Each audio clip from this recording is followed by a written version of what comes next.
My stepmother attempted to evict me so her son could take ownership of my father's home. I didn't fully grasp the situation when my stepmother called me over the day after my dad's memorial service and told me, "We need to have a very important conversation about your life here." Looking back, that was when everything began to unravel. Before going further, I should provide some background information. My mother died when I was a child at the age of 10, and for quite a while it was only my father and me. He was an incredible man, considerate, diligent, and consistently ensured I felt loved. Around the age of 15, my dad met my stepmother, Claire, and they wed 1 year later. Claire had a son, Ethan, who was roughly half a dozen years my junior.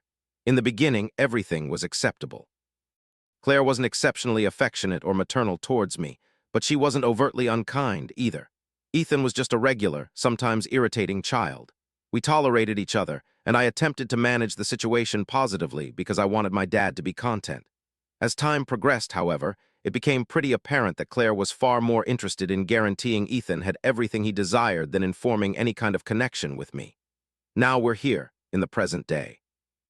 I am 27 years old and was still residing with my dad when he unexpectedly passed away from a sudden heart attack. It was a complete surprise to everyone in the family. I had been living with him while completing my education and holding a part-time job, and I'd also been helping him out with the house, taking care of repairs, doing yard work, and other things like that. It's far more than just a building. It's where I spent my childhood. It's where I feel like I truly belong. On the day of the memorial service, Claire's behavior was odd. She kept giving me these prolonged glances, and then she took me aside and said something along the lines of, "I hope you're prepared to make some adjustments." She implied that nothing was going to remain the same. Back then, I figured she was just overcome with sadness and potentially trying to feel like she had some sort of control over a situation where we all felt helpless. But now I'm starting to think she was seeing how far she could push me. The following day, she asked me to come into the kitchen. Ethan was also there, sitting at the table with this infuriating smirk on his face. She began explaining why it didn't make sense for me to stay in the house. "You're an adult," she declared. "Time for you to move forward and start your own life. Ethan and I require some stability, and this house is large enough for us to build our future in." I was shocked. I honestly couldn't utter a word for a few moments because I didn't believe she was serious. When I eventually found my voice, I told her, "This is my dad's house. I'm not leaving." That's when she revealed the devastating truth. Actually, the house now belongs to all of us, and Ethan and I are just as much family as you are. "We need it more than you do." I couldn't believe what was coming out of her mouth. My dad had always made it very clear that the house was mine. He even spoke with me about it a few weeks before he died, explaining how he wanted me to have a secure. I'd always dreamed of having a home and someday starting my own family there. I expressed this to Claire, but she simply shrugged and said she wasn't sure what promises my dad made. But she pointed out the house was legally ours now. I felt a wave of panic rising. I phoned my dad's attorney to understand the situation, and that's when I learned the real story. My father had bequeathed the entire house to me in his will. Not a divided inheritance, but 100% mine. Claire was definitely not pleased, and that's the end of the story. It seems she had already started to fight the will, alleging that my dad was coerced when he wrote it. I challenged her about this, and she didn't even attempt to deny it. She claimed she was acting in her son's best interest and that I was being inconsiderate for not sharing. I told her this wasn't about sharing. It was about her trying to sneak her way into something she wasn't owed. She became incredibly defensive and started shouting about how I was disrespecting her as my stepmother and how I was dishonoring my dad's memory. Ethan, in the meantime, just sat there with a smug grin as if this was all some kind of a joke. At one point, he even stated, "You don't need a house that big, you don't even have a family. What will you do with it?" I had the urge to hit him. That's when Claire revealed her ultimate plan. She said, "If you don't go voluntarily, I'll make sure you regret it. There are multiple ways to win this." At the time, I didn't realize what she meant, but I knew she was not bluffing. I began keeping a record of everything, texts, chats, all of it, in case things ended up in a courtroom. Just 7 days later, the situation got a whole lot worse. One night after work, I walked in the door, and there were Claire and Ethan rummaging through my dad's possessions. They had already packed up some of his clothing and were discussing donating it to free up space. I completely lost it. I told them they weren't allowed to touch anything of his without my approval. Claire just gave me this dismissive look and said, "We're the ones who are going to be residing here. It's only right that we begin to personalize it." That was when I understood that her objective was more than just getting the house. She was trying to wipe my dad from existence. What was awful, I could feel myself starting to question whether I had any right to anything. Claire was so sure of herself, so composed, that I began to question if maybe I was being selfish. But then I'd recall my dad's words, explaining how much he wanted me to own this home, and it would reawaken my resolve. As things stand, I've employed a lawyer and I'm getting ready for what I suspect will be a lengthy and unpleasant struggle. Claire has made it plain that she won't budge, and I wouldn't be taken aback if she's already trying to undermine me in some way. The next thing that happened was finding the locks to my house changed. It felt like I was in some kind of awful dream. I stood there right on the doorstep, fiddling with my keys repeatedly, starting to believe I was losing it. But no, the locks were indeed replaced. And my stepmother. I watched her settled in the living room, peacefully sipping tea as if she hadn't just shut me out of my place. I hammered on the door, absolutely enraged, and eventually she came to unlock it. Standing in the open doorway, she didn't seem the slightest bit bothered and said, "Oh, I thought I'd asked you to call before you came back. You don't reside here anymore." I was beside myself with anger. I informed her very plainly that this was my home, legally my property, and that changing the locks was not only mean but also against the law. She just gave a little shoulder movement and remarked, "Well, it doesn't feel like your house, it feels like mine now, and if you intend to live here, you can speak to my attorney." Then she slammed the door shut on me. I wish I could say I kept my cool, but I didn't. I completely lost it. I was shouting, throwing every insult I could think of at her, yet she just disregarded me. I could see Ethan standing behind her, chuckling as if this was all some sort of joke. It was mortifying. I called the police, expecting they wouldn't let her get away with this, but when they arrived, things changed. As it turned out, since she and my dad were still technically married when he died, she could claim a right to reside there, even though the will explicitly gave me ownership of the house. The officers informed me this was a legal dispute and that I would have to go to court. So there I was, standing on the front steps of my very own house, while my stepmother and her son acted as though they owned the place. I had no option but to depart. I ended up staying with a friend for a few days so I could try to decide what to do next. I felt totally helpless and, to be honest, a bit frightened. Given her willingness to go to such lengths, I wondered what else she might be capable of.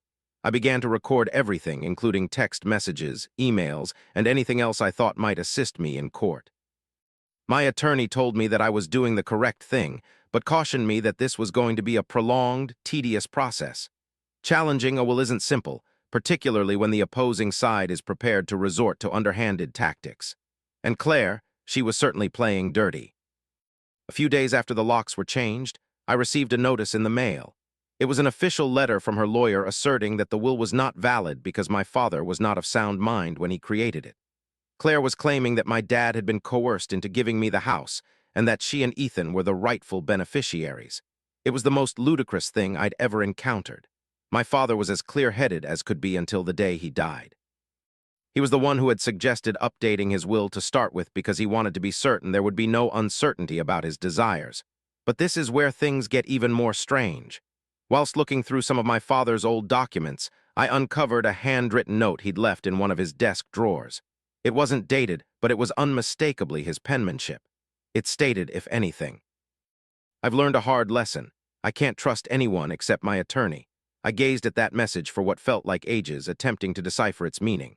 Did my father have a premonition that something was amiss? Was he concerned about Claire? Or was it just random chance? I showed the note to my lawyer, who said it might not be admissible in a legal setting but could still be helpful. This got me reflecting on all the odd occurrences in the months preceding my father's passing. To start with, he'd been getting sick a lot more often. Usually he was in good health, but in the weeks before he died, he kept telling me how tired and weak he felt. I thought it was just the stress of life or maybe getting older, but at this moment I questioned that belief. Also, I remembered Claire's behavior towards him. She'd been unusually caring, always preparing his meals, making sure he took his medicines, and watching over him like she was expecting something. At the time, I believed she was simply being a good spouse, but now it seemed wrong. One evening, because I felt desperate, I decided to look at the security cameras my father had placed around the house. I hadn't considered them until then, but I realized they possibly had recorded something important. I signed into the system, hoping to find video of the day she replaced the locks, but what I uncovered was far more unsettling. Approximately 14 days before my father died, there was footage of Claire going into his office late at night. I saw her carrying a box, though I had no idea what it contained, and she remained inside for nearly 60 minutes. The following day, I saw video of her exiting the house, still holding that very same box and looking anxious. I showed the video to my attorney, and they said it warranted further inquiry. But without knowing the box's contents, it didn't offer concrete proof of anything. Then I remembered something else. Just days before my father passed away, he had confided in me that he suspected someone had been rummaging through his belongings. He mentioned that a couple of papers in his office were missing, and he expressed concern about someone stealing his identity. I told him he was most likely just being forgetful, but now I wasn't so certain. Matters came to a peak just last week when Claire filed an urgent request, asking to have me completely removed from the property. She alleged I was bothering her and Ethan, making threats and trying to scare them into leaving. None of that was true, but the judge approved a temporary restraining order, meaning I can't even go near the house until the court date. I feel like I'm caught up in some kind of ridiculous drama. Each time I think things can't possibly worsen, they do. I'm doing my best to stay strong, but it's difficult. This house is much more than just a piece of property to me. It's my actual home. This is the place where I grew up, where my father raised me, and is where I feel the strongest connection to him. The notion of losing it to someone like Claire makes me feel ill. I'm uncertain of what's going to unfold, but I'm not surrendering. My father counted on me too. I want to safeguard my dad's memory, and I'll do everything in my power to prevent Claire from succeeding. This is my final update. Those of you who have been keeping up with my situation know that my stepmother, Claire, has been doing everything she can to steal my inheritance from me, specifically my dad's house. She's changed the locks on the property, brought legal action against my inheritance, and even falsely accused me of harassment in an effort to get a restraining order. At this point, I thought I'd seen it all, but I was completely unprepared for what I uncovered next. Everything began when my attorney contacted me with some unexpected news. He said he'd gotten a call from someone claiming they had information about Claire that could help my case. Initially, I suspected it was a hoax, but then the individual emailed us a copy of a document. It was a second will that my dad had written several months prior to his passing. It wasn't just a rough draft. It was signed and witnessed by a notary. In this alternate will, my father not only left the house to me, but also specifically declared that Claire and her son wouldn't inherit anything. I was stunned. My dad must have suspected something wasn't right, and this was how he chose to look after me. The issue was, this will hadn't been filed with the lawyer, which meant it wasn't legally valid unless we could explain why my dad didn't file it. My lawyer informed me that this changed everything, but we needed additional proof to support it. That's when I determined to investigate Claire's actions leading up to my dad's death. I went back through the security camera recordings. I started noticing some things that felt off around the house. There was something about that box Claire was observed taking out of the house late at night that didn't seem right. I watched all of the available video clips repeatedly until, at last, I had a breakthrough. The video showed Claire sneaking into my dad's office once again, about 3 weeks before he died. She was carrying a pile of documents this time. She spent over an hour in there, rummaging around in drawers, and eventually left with what seemed to be a folder. Even though I couldn't tell exactly what she had taken, I had a terrible feeling in my gut. Was it possible she took the second will? I shared the video with my attorney, and he recommended that we get a subpoena so we could access any documents or claims Claire might possess. I knew it was a long shot, but we had to demonstrate that she had messed with my father's financial matters. As expected, when the court instructed her to turn over all documents related to the estate, one of the folders she handed over had shredded pieces of what appeared to be a legal document. My lawyer arranged for the pieces to be analyzed, and they matched the second will almost exactly. But that's when things became even more troubling. While the court proceedings were underway, we began looking into Claire's past financial dealings. What we discovered genuinely stunned me. Some months before my dad passed away, Claire had taken out a huge life insurance policy on him, and she didn't share that information with anybody. The policy listed her as the only person who would receive the money and the payout. It was a substantial amount of money, easily into 7 figures. The size of it raised major concerns, and I started to seriously doubt everything regarding my father's passing. I began recalling how unwell my dad was in the time before he died. He kept telling me he didn't feel right, and that his medicines weren't working like they should have been. Consequently, I made the decision to get his medical records, and that's when something even more unsettling came to light. In the period immediately before his death, my dad's prescriptions had been changed. Somebody had swapped one of his heart medications for a drug that could make his health worse rather than better. I probably don't need to explain this further, but I was beyond shocked. My stepmother, the person who pretended she was looking after my dad, had access to his prescriptions. And now, coupled with the life insurance payout and her messing with the will, it was becoming obvious that the house wasn't the only thing this was about. It was a matter of avarice, on a scale I couldn't have imagined. My legal counsel assisted me in submitting a formal complaint to the appropriate authorities. The situation had transformed from a civil disagreement, morphing into a criminal inquiry. Claire must have realized she was losing control because her behavior became erratic. She contacted me, sobbing and pleading with me to drop the whole case. She said, "I'm simply trying to protect Ethan. He's everything I have." I replied that whatever she thought she was protecting, it didn't excuse what she did to my dad or to me. The court came to a decision in my favor. They kicked them out, and the judge told Claire and Ethan they had to leave the house right away. However, that wasn't the end of it. The police started looking into what Claire did concerning my father's passing, and currently she's being accused of insurance deception, along with possibly being charged with causing his death.